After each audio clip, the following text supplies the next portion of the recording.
Picha linaanza Kaniki yupo ndani nyumbani kwake, akifungua friji, mara ghafla akaitwa. Kaniki akastuka. Kwa nini umezulumu nafsi zetu mwanangu? Hali ya kuwa sisi tulikuwa tunahitaji kuishi. Kaniki akamwambia mama, mimi sijazulumu, ila tatizo ni nyoka. Nyoka ndo amesababisha haya yote. Walai mama, naapa na hakika kabisa sio mimi, ila ni nyoka ndo aliyechukua nafsi zenu.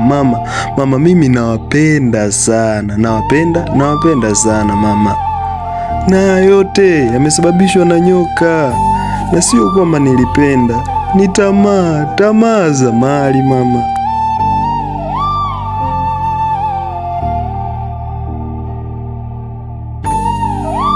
Wewe ndo umetuua kaka, wewe ndo umechukua nafsi zetu, na wala sio nyoka. Bila wewe tungekuwa bado tunaendelea kuishi.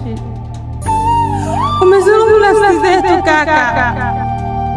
Kaniki alilia kwa uchungu sana, akalia kwa uchungu sana, akaanza kujutia yote aliyoyafanya, huku mama na mdogo wake wakiendelea kumwonea huruma. Kwa nini ameyatenda yote? Kaniki akainuka huku akilia kwa uchungu sana. Akahisi labda pengine mama na dada yake watakuwa bado wapo hai, lakini ndo hivyo, walikuwa washakufa.